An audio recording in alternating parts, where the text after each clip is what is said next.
안녕하세요. 얼마 전 살목지에서의 낚시란 이야기를 두고 했던 시청자입니다. 그날 제가 살목지에 다녀온 후로 있었던 기이한 일이 하나 더 있어서 추가로 제보해 보겠습니다. 아버지와 함께 살목지로 밤낚시를 갔다가 문제의 그 일을 겪고 나서 대략 일주일 정도 지났을 때였습니다. 평소 아버지와 친분이 있던 아버지 직장 동료분이 살목지로 낚시를 가자고 했답니다. 그분은 바로 아버지에게 살목지를 소개해준 분이었습니다. 그래서 아버지는 얼마 전에 아들과 함께 낚시를 갔다가 이상한 일을 겪었다며 거절했지만 그분은 지금 시기가 입질이 가장 좋은 시기라며 같이 가면 괜찮을 거라고 했습니다. 그런 동료의 간곡한 부탁에 아버진 그럼 낮에 갔다가 날이 어두워지기 전에 먼저 돌아가기로 하고 함께 낚시를 하기로 했습니다. 며칠 후 약속한 주말이 되었고 아버진 이번에도 저를 데리고 살목지로 향했습니다. 우리는 처음 계획했던 대로 낮에 낚시를 하다가 저녁이 되기 전에 내려와 근처에서 소고기를 사 먹기로 했죠. 살목지 아래쪽에 광시라는 동네가 있는데 그곳에 소고기 맛집이 꽤 있거든요. 어쨌든 살목지에 가보니 아저씨가 깊숙한 곳에 텐트를 쳐놓고 미리 자리를 잡아 두었더군요. 아저씨는 이번엔 꼭 대물을 낚겠다며 마음을 단단히 먹은 듯 했지만 그날따라 입질이 영 시원치가 않았습니다. 날이 점점 저물어 갈수록 아버진 안색이 좋지가 않았고 결국 아저씨가 권하는 술도 마다하고는 주섬주섬 자리를 정리하기 시작했습니다. 평소 애주가인 아버지가 술을 거부하는 것을 그때 처음 봤습니다. 그리고 아버지는 아저씨에게 너무 늦게까지 있지 말고 혹시나 무슨 일이 있으면 연락을 하라며 절 데리고 살목지를 빠져나갔습니다. 전 아버지와 함께 고기를 실컷 먹었고 근처에 숙소를 잡아서 하룻밤 자고 가기로 했습니다. 그런데 아침에 일어나 보니 아저씨의 부재중 전화가 여러 통 찍혀 있는 겁니다. 아버지가 곧장 전화를 걸었지만 받지 않았고 우리는 차를 타고 다시 살목지로 갔습니다. 서둘러 텐트가 있는 곳으로 가보니까 그 안에 아저씨가 빨갛게 충혈된 눈으로 멍하니 앉아있더군요. 간밤에 홀로 그곳에 남아서 낚시를 하던 아저씨는 갑자기 주변이 싸늘해지면서 자신을 쳐다보는 누군가의 따가운 시선을 느꼈다고 합니다. 그때가 여름밤의 11시 무렵이었고 비록 늦은 시간이고 저수지 근처이긴 했어도 도저히 느껴본 적이 없는 한기가 느껴지더라는 겁니다. 거기에다 입질도 별로 없고 해서 그만 들어가서 잘까 고민하던 순간 그렇게 입질이 서서히 오기 시작했는데 고기가 찌를 물고 천천히 들어가는 걸 보니 확실히 대물이 걸린 느낌이 들었다고 합니다. 그 후로 아저씨는 제법 큰 물고기를 여러 마리 낚았고 누군가의 시선 때문에 뒤통수가 따갑긴 했지만 입질이 끊이지 않았던 탓에 낚시를 계속 이어갔습니다. 아저씨는 자랑도 할 겸 통화를 하면서 꺼림칙한 기분을 떨쳐내기 위해 아버지에게 전화를 걸었습니다. 하지만 일찍 잠이 든 아버지는 전화를 받지 않았고 전화를 끊고 난 아저씨가 미끼로 쓰던 옥수수통을 가지러 텐트에 갔다 와 보니 찌 하나가 마구 움직이면서 6개의 낚싯대 줄이 모두 엉망진창으로 엉켜 있었다고 합니다. 그러다가 찌의 움직임이 갑자기 멈췄고 자리에 앉아 낚싯대를 정리하던 아저씨는 눈이 스르르 감기며 꾸벅꾸벅 졸기 시작했습니다. 이윽고 몸을 가누기 힘든 정도가 되자 아저씨는 곧장 텐트로 들어가서 잠이 들었고 그때 이상한 꿈을 꾸었다고 합니다. 꿈에 아저씨가 낚시를 하고 있는데 웬 남자가 물 위로 고개를 슥 내밀더니 낚싯대를 붙잡고는 이리저리 마구 흔들더라는 겁니다. 그걸 본 아저씨가 화가 나서 지금 뭐 하는 거냐고 소리를 쳤는데 그러다가 느낌이 이상해서 고개를 뒤로 돌려보니 텐트 옆에 웬 여자가 서서 아저씨를 노려보고 있었다고 합니다. 화들짝 놀라서 잠이 깨어보니 시간은 새벽 4시가 넘어 있었고 너무 무서웠던 아저씨는 아버지에게 계속 전화를 걸었던 거였죠.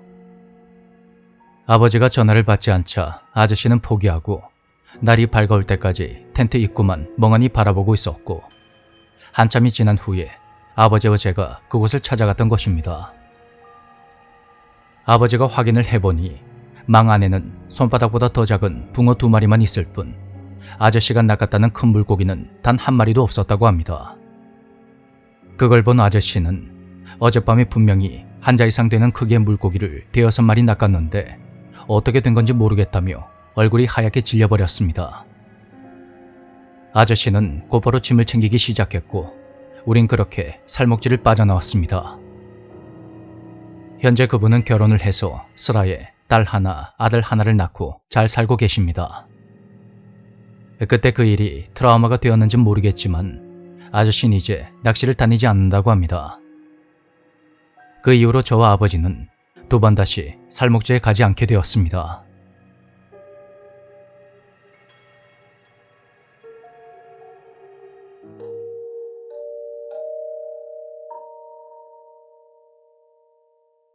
나는 어릴 적에 인형을 무척 좋아했다. 각양각색의 인형을 선물 받으면 그게 너무 기뻐서 인형을 아주 소중히 다루었고 친구처럼 말을 걸어주곤 했었다. 그러다가 점점 나이를 먹어서 중학생이 되었을 때는 그토록 아끼던 인형이 시시해졌다. 나는 괜히 자리만 차지하는 것 같은 인형들을 하나씩 내다버리기 시작했고 그러다가 뒤늦게 어떤 인형 하나를 발견하게 되었다.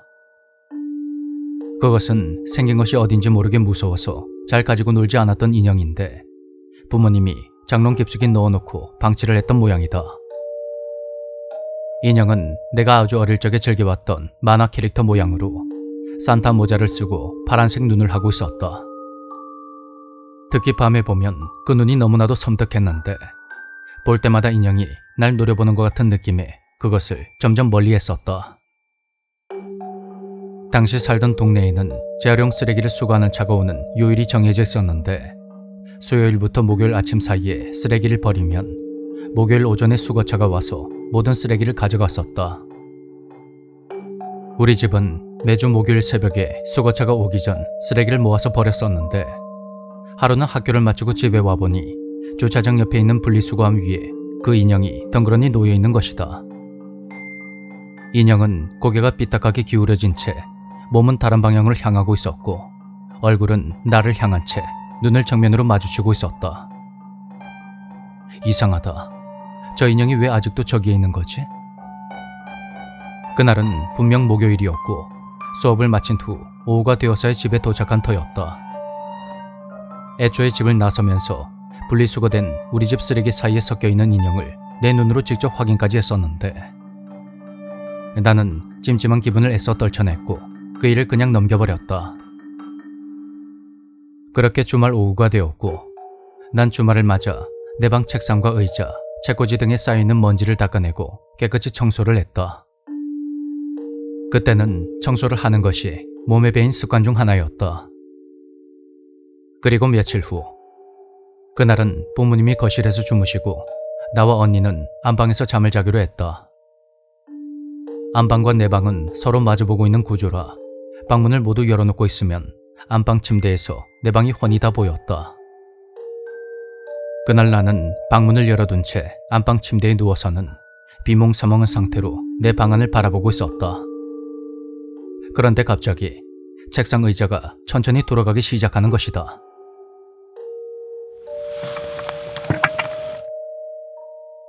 내 방 창문을 통해서 들어오는 가로등 불빛에 비추어 모든 가구들의 그림자가 보였는데 의자의 실루엣이 천천히 움직이는 것이다. 순간 심장이 발끝까지 곤두박질치는 느낌에 잠이 확 깨버렸다. 사람이 너무 놀라고 충격을 받으면 이런 기분일까 싶었다. 심장이 미친 듯이 뛰면서 혀끝이 마비되는 느낌이었다. 난 본능적으로 위험을 느꼈고 눈을 질끈 감으며 자는 척을 했다. 그리고 온몸을 가늘게 떨면서 그때 다녔던 교회에서 알려준 주기도문을 생각나는 대로 외우기 시작했다. 얼마나 지났을까? 나도 모르게 잠이 들었는지 아침에 눈을 떠보니 다시 심장이 마구 뛰는 것 같았다. 아침의 풍경은 평소와 같았지만 나 혼자 다른 세계에 떨어진 그런 기분이 들었다. 나는 곧장 방으로 가서 의자를 확인했고 의자의 등받이와 밑부분 사이에 틈이 쌓인 먼지 쪽에 어떤 자국이 찍혀있는 것이다. 자세히 보니 그것은 바로 내가 버린 인형의 작은 손자국이었다. 인형을 버리고 그 다음날 바로 구석구석 청소를 했었는데 저번 주에 버린 인형의 손자국이 왜 그곳에 찍혀 있었던 것일까? 손자국은 분명히 사람의 것이 아니었고 그걸 깨닫는 순간 무언가에 홀린 것처럼 머리가 지끈거려 왔다. 분리수거함에 그 인형이 또다시 앉아서 날 쳐다볼 것 같은 생각에 난 한동안 그 자리를 빙 돌아서 학교로 뛰어가곤 했다. 그 이후로는 사람과 닮은 봉제 인형을 쳐다보는 것조차 힘이 든다. 그 일이 트라우마로 남은 것일까? 대체 그날 밤 의자 위에 앉아있던 것은 뭐였으며 그 손자국은 뭐였는지 여전히 의문만이 남아있다.